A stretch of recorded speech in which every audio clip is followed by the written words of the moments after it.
I would like to, we had a, sometimes we've had some program changes over, as any conference has.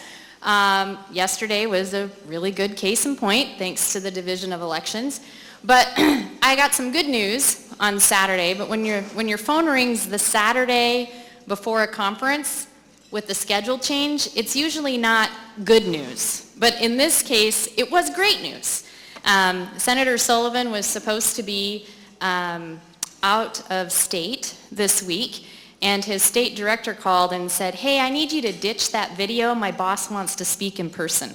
So it is with my great pleasure, before we bring Senator Sullivan up, though, to have AOGA's treasurer, Bruce Dingeman, the head of Santos, Alaska, to talk about a certain little project that may have reached a certain little decision last week, as well as to introduce the senator. So please help me welcome Bruce Dingeman.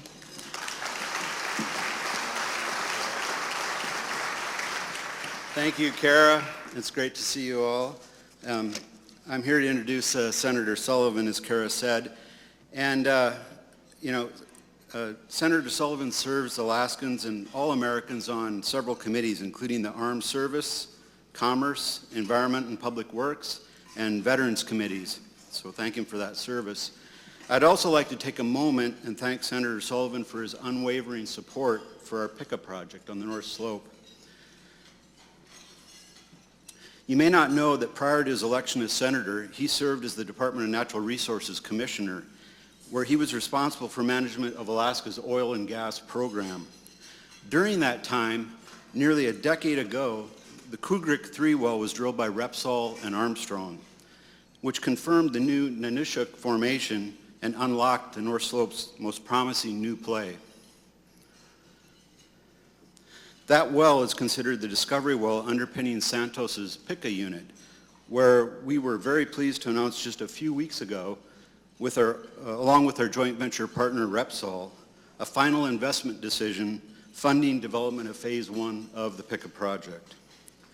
Senator Sullivan deserves our thanks for playing a key role as DNR Commissioner in the lease management, early regulatory authorization, and oversight of the Pika project from its inception. More recently, the Senator deserves my personal thanks for meeting with our CEO and key stakeholders.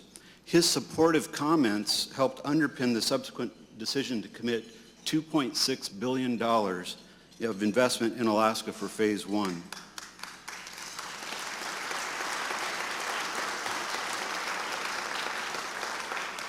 Which will be expended over the coming 3 to 4 years, resulting in 2,600 jobs during the construction phase and 500 sustaining jobs longer term.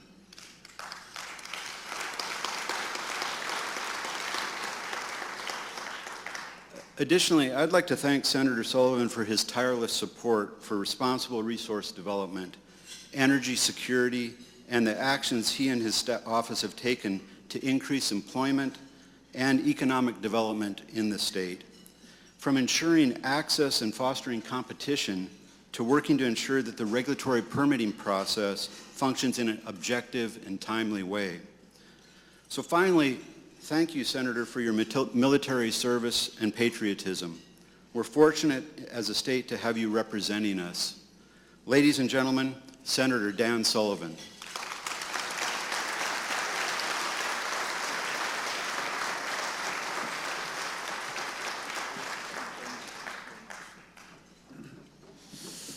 Well, thank you, Bruce, for that very kind introduction. Very honored to be here, and sorry, Kara, we crashed the agenda here, but if I'm in town, I never want to miss this great conference. So Julie, my wife, and I are really honored to be here with all of you. We're honored to be here with our team. Many of you know Chad Padgett, my state director, who's done a great job for me, and Congressman Young, and BLM of Alaska for many years. Jake Tyner, who's with us. He's my new legislative assistant on energy issues, already making a really big impact. Aaron Johnson, Bree Clayman, they're working here as well. So I have a great team, and I know you guys know a lot of them. So we're really honored to be here. Speaking of great teams, I want to thank Kara and her team, the AOGA team that you just mentioned, the AOGA board. You know, I will tell you, Kara is tough. She tells it like it is, and I know this firsthand. We actually both attend the same church, St. Elizabeth Ann Seton, where Kara is very involved. This past Sunday, the gospel and the homily at our church were all about humility. We're all about humility, and Kara got up to recite the prayers of the faithful as part of the liturgy of the Mass. And her first prayer to the entire congregation went something like this: Lord, we heard about the importance of humility in today's gospel. Please help our elected officials to have humility even though it's very hard for them. So I thought, Julie and I thought the whole church was staring at us. I think they are. That is a true story. Maybe not the last phrase, but is that true? It's true. So anyway, she's doing a great job. Thank you, Kara. And by the way, I think people have already told you, but happy birthday as well. So it's a...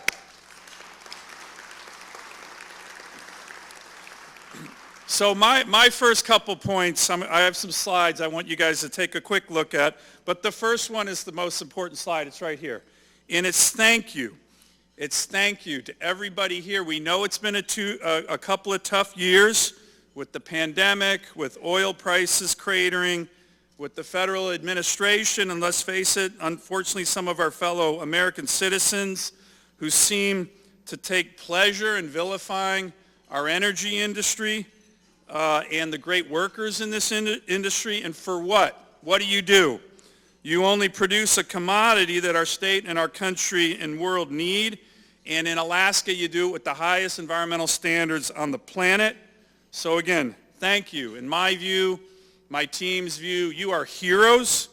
You power our state, our nation. You didn't get to stay home during the pandemic. A lot of people did telework. That's fine. You can't do telework on the North Slope, right? You are producing for America. You helped us keep our lights on, our homes heated, and I and my team really want to thank you for all that you have done. So how about a round of applause for all of you guys? Because really, and all the workers. You don't hear it enough in my view, especially this day and age. So I'm going to see if this works here. Next slide. Okay, maybe not. Here we go. Whoop. Move back one. There we go. And I want to thank you for another reason. This is a slide that I use in floor speeches, in hearings. I think I stole it originally from Senator Kathy Giesel a number of years ago, but this is really, really important. This is a slide by the American Medical Association where they did a study from 1980 to 2014 on life expectancy in America.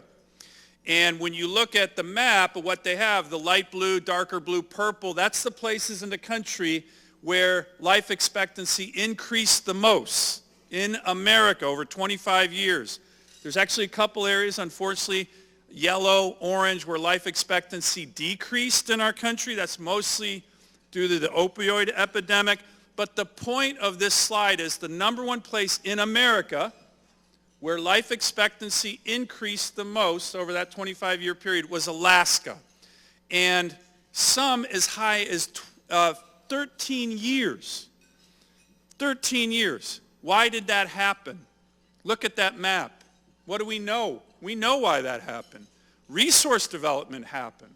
On the North Slope, with TAPS, with Prudhoe Bay, with the Red Dog Mine, with the Magnuson-Stevens Act and the Americanization of our fisheries. What you guys do not only is important for jobs, it literally increases life expectancy. I use this chart all the time, and I challenge my colleagues, many of whom are not so pro-resource development, give me a policy indicator of success. More important is what you're doing, increasing the life expectancy of the people you represent. What's more important than that? I don't know. I don't think there is anything. So thank you again to all of you for making that happen as well. Now, I'm going to talk about Like I said, we've been through some rough times. It's been a challenging time with regard to the energy industry. It's been, let's face it, a particularly rough time for our state. Now, I don't want to get partisan here. I know we have a lot of good Democratic colleagues, certainly in Alaska and in this room, who want to make sure we get resource development done in our state. But there is a radical far-left element of the Biden administration that wants to shut down traditional energy in America and has made it their focus to do it in Alaska. We have had, right now, the number's 26 executive orders and executive actions solely focused on the great state of Alaska. 26. Trust me, there's no other state in the country that's getting this kind of attention. In December, Senator Murkowski, Congressman Young, and I demanded a meeting with senior White House officials at the White House saying, hey, you guys, what the hell, right? Really? You're targeting us? Could you imagine if a Republican administration was doing this to puny little Delaware? Joe Biden would be on the Senate floor every day raising hell. So stop it. The war on Alaska is not good for our constituents. It's not good for the country. That was when there was 13 executive orders, so it hasn't really stopped. But the problem is that this has been a bit of an issue, not a bit of an issue, a much bigger issue with regard to what's happening with this administration nationally. As you all know, from day one, they undertook policies to shut down and delay the production of American energy, to delay infrastructure, pipelines, and the other ability to move energy through infrastructure. They went to the financial institutions in America and tried to strong-arm them to get them not to invest in the American energy sector. And then when they realized the predictable result was going to be high energy costs, which we've seen all over the country, they literally, including the president, went to the dictators of the world, Saudi Arabia, Venezuela, Iran, and begged them for more production. So as you can imagine, part of my job is to go to this administration and say, hey, you don't need to send an envoy to Saudi Arabia. You don't need to go to Saudi Arabia on bended knee, Mr. President, and ask for more oil. Let's just do it in Alaska. Let's just do it right here. Let's just do it in America. So this has been one of our challenges, certainly, and you're seeing now playing out in Europe an extreme version of these Biden energy policies. Europe right now, with winter coming, is facing a severe energy crisis. This is from a recent story from Reuters. They're cutting wood to heat villages in Germany. They're rationing coal in Poland. Miles of cars are lined up to get those rations. Here's what a Polish citizen said recently to Reuters, quote, "This is beyond imagination. People are sleeping in their cars. I remember the communist times, but it didn't cross my mind that we would be turning to something even worse when it comes to energy." So that is what's happening with policies that don't make sense with regard to energy. And I haven't even touched on the national security consequences of the Biden and European energy policies. Here's how the North Slope Borough Mayor Harry Brower and Representative Josiah Puckatuck put it in an excellent Wall Street Journal editorial that they wrote that millions of Americans saw in March when they were talking about American energy policies negatively impacting Alaska. Quote, "Even as Russian tanks lined up on the Ukrainian border in February, the Biden administration froze up drilling on federal lands and issued rules making it harder to build natural gas pipelines. We may be Inupiat Eskimos 5,000 miles away from the Washington policy machine, but we know crazy when we see it, and this is crazy." Those are great Alaskan leaders writing in the Wall Street Journal. But here's the issue.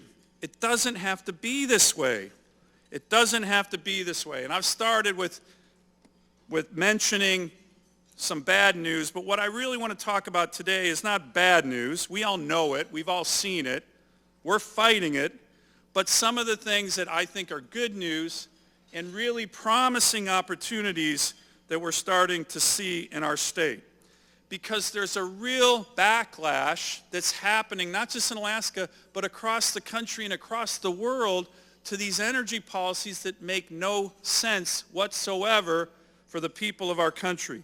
One of the reasons that this backlash is starting to occur is that the science of greenhouse gas emissions is finally starting to be recognized.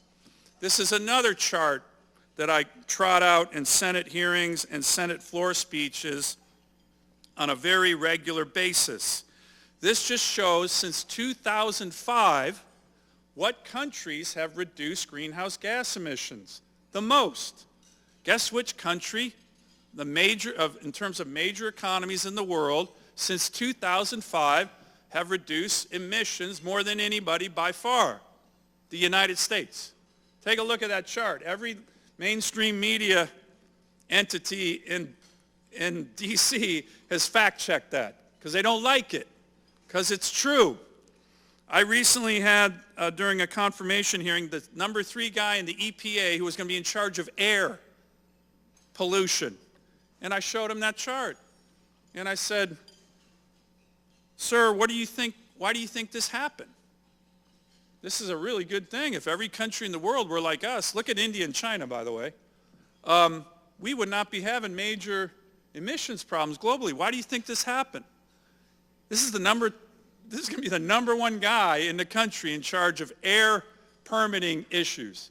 He said, was it EPA regulations? No. Was it the Green New Deal policies? No.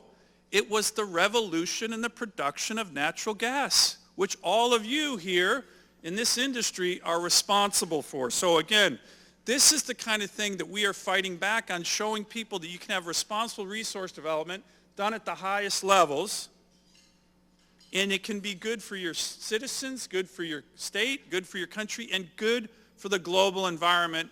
That's a very important chart that we're going to continue to show.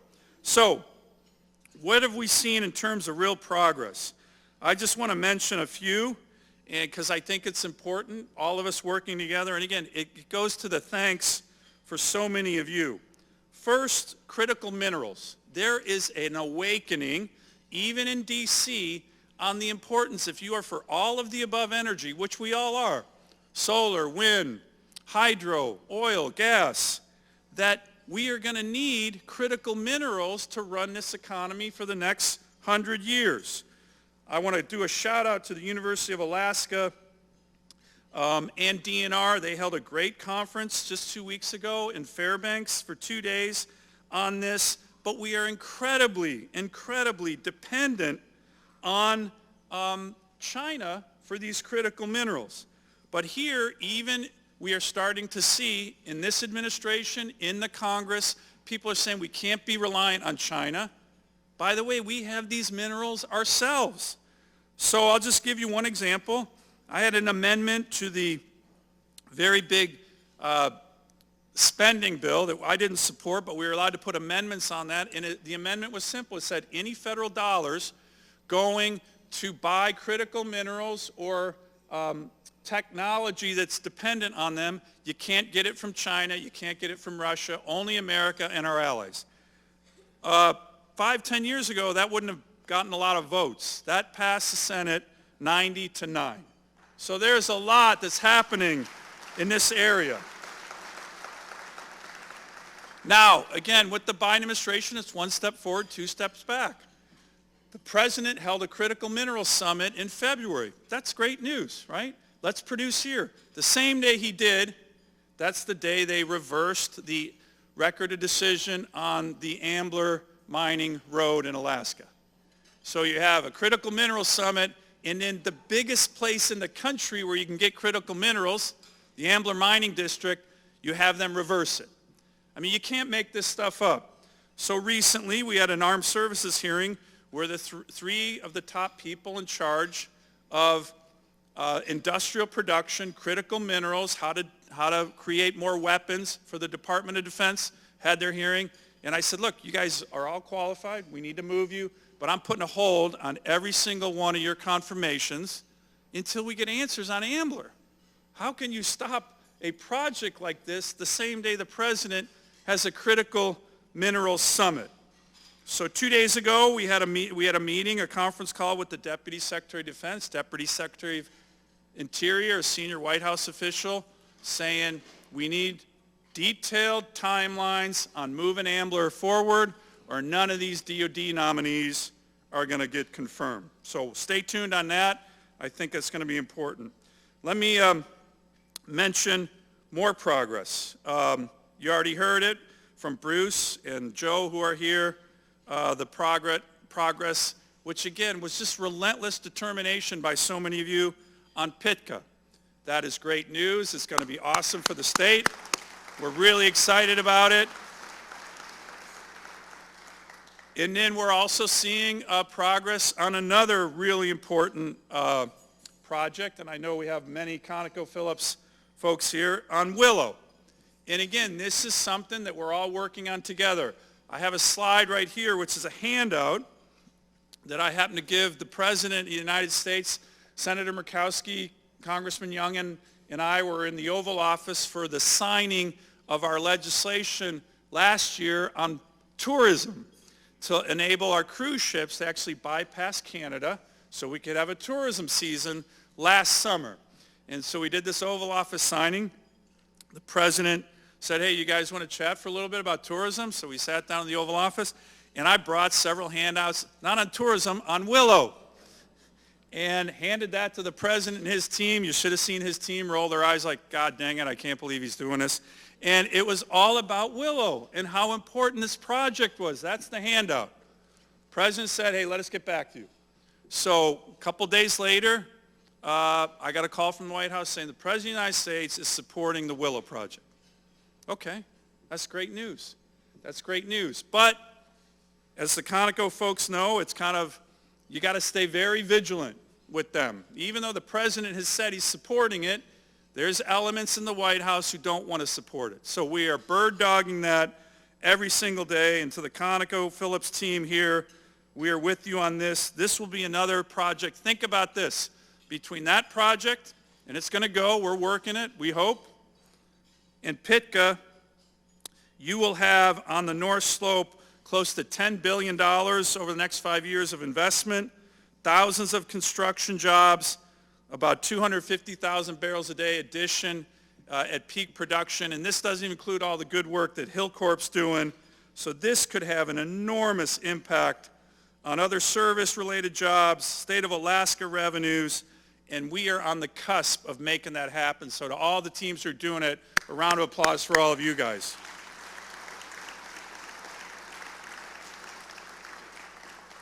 I'll mention another area where we've, believe it or not, made some good progress, and this is on permitting reform. So we put a lot of time, the congressional delegation, into the infrastructure bill last fall. Senator Murkowski, Congressman Young, and I, we are very focused on that. As I always like to say, we're a resource-rich, infrastructure-poor state. That bill wasn't perfect by any means, but has a lot of important things that are going to help move our state forward. And one of them was significant permitting reform that can help us move projects forward in a more efficient, timely manner. That was another element about that bill that was important. So imagine again, to our surprise, in April, when the Biden administration, White House, their Council on Environmental Quality, put out new rules for infrastructure under NEPA. This rule was horrendous. It was going to delay infrastructure projects, delay energy projects. Everybody knew it. So what we were able to do just about 3 weeks ago, and there was a couple Wall Street Journal editorials about it, we were able to move forward on what's called the Congressional Review Act that enables Congress to go to the executive branch, hey, you just put out a rule that we really don't like, so we're going to rescind the rule.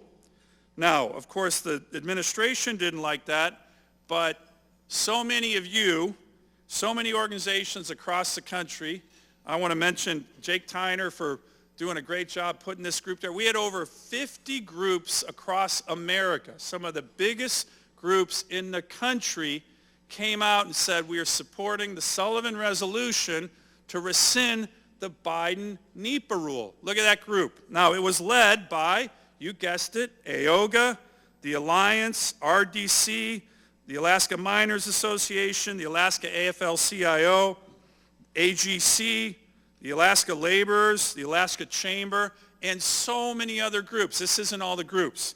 Well, guess what happened about 2 weeks ago?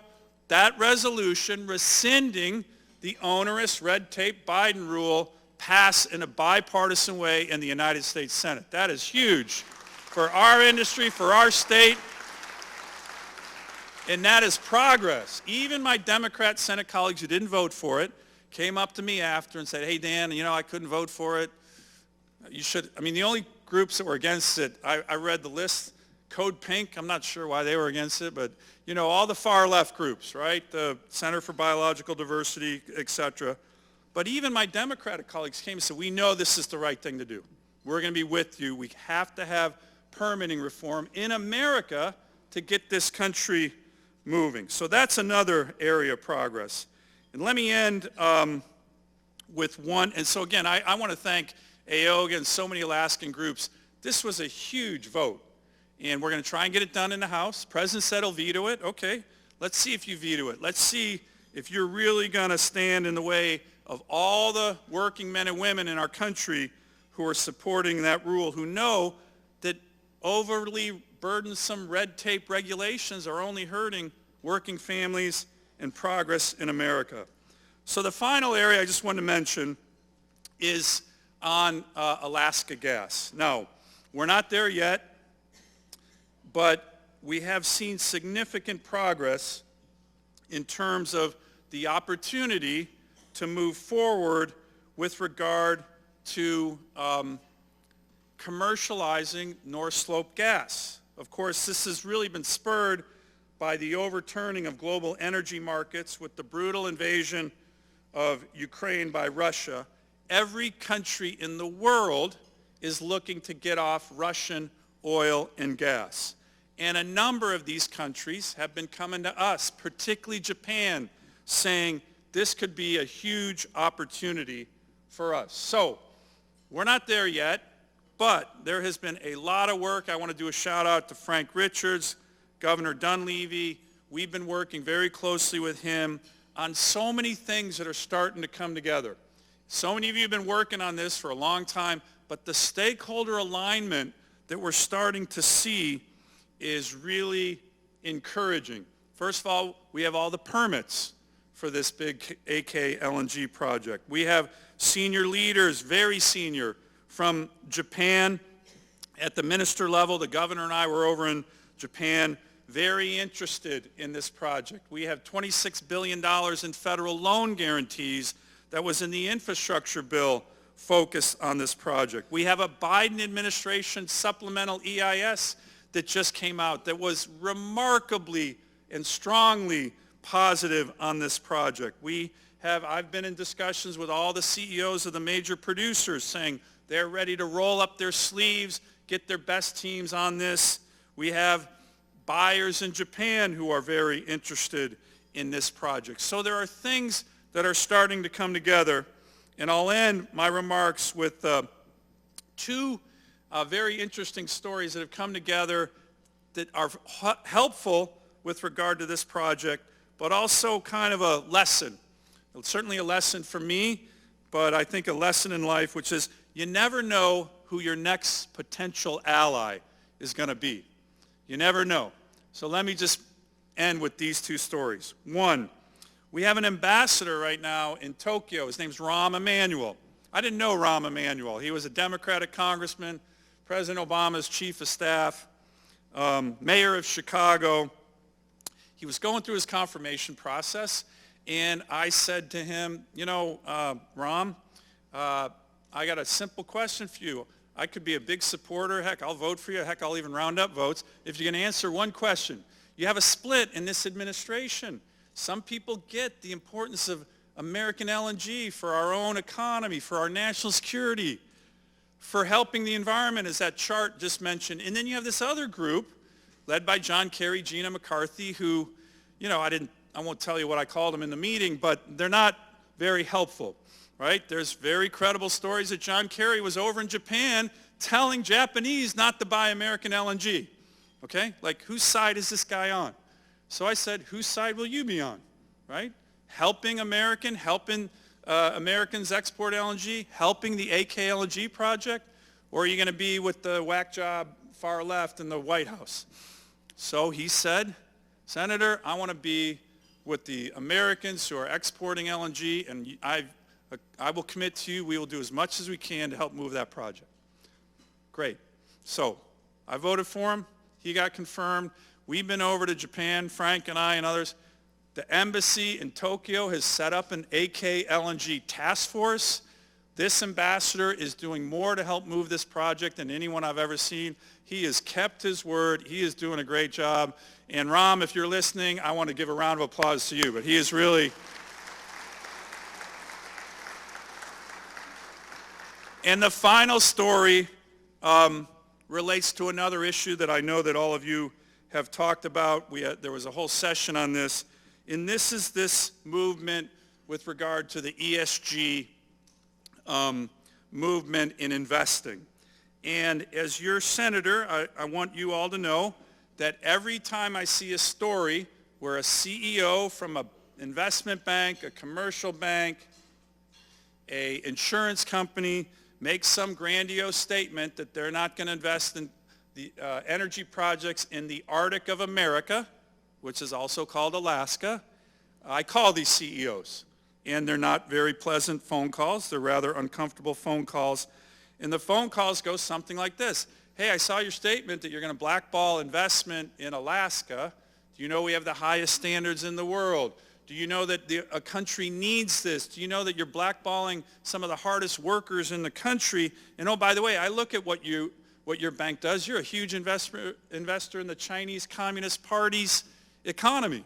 So you're good to go with the Chinese Communist Party investments, but you're not good to go with American energy workers? Like, this is not very sustainable. And a lot of these investors, a lot of these banks, a lot of these institutions, literally their answer was, hey, Senator, well, maybe we have different views, but you should know I'm getting a lot of pressure from our investors to do this. And I'm like, really? To blackball Alaska? Yes. I said, what investors? And this is when I started to learn about the ESG movement, the passive investment funds, and I know you're going to hear in a minute from William Su from BlackRock.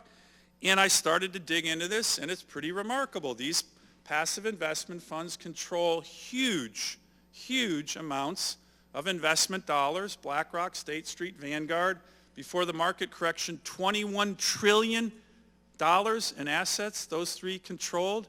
Over 90% of the S&P 500, they're the largest shareholder in that. Last year, they cast 1/4 of all votes in public company shareholder meetings. Just 3 entities. This is enormous power. My view is too much power. So I introduced a bill called the Index Act, which is getting a lot of attention. There's already been a hearing on it back in D.C. And it essentially is very simple. It said, hey, these investment funds, they're a progress of success. BlackRock's been very successful because they provide a service, but they actually don't really own the shares. They manage them for others, so they shouldn't be able to vote the shares. So if you don't beneficially own the shares, you shouldn't be able to vote the shares. Okay? So that's the bill. It's quite interesting. I think it would be a real direct target at the ESG movement. But here's the ally moment. So I had a lot of discussions with senior officials in these firms, including the senior officials in BlackRock, and some of them actually aren't even really opposed to the bill, which is ironic. But at one point, I got a phone call from Larry Fink, who runs BlackRock, and I'm always cordial, but this is the reason I put forward the legislation, and I thought he was calling about this, and he said, Senator, I'm not calling about the Index Act. I want to talk to you about something else. I said, sure, Larry, what? And he said, we are a big investor in energy projects around the world, a huge investor in big energy infrastructure projects around the world, and we've been wanting to invest in a big energy infrastructure project in America, but we haven't seen a big one, particularly related to natural gas, that has all its permits, that has a market. And all of a sudden, my team is telling me this AKLNG project has enormous potential. So we're interested in AOGA.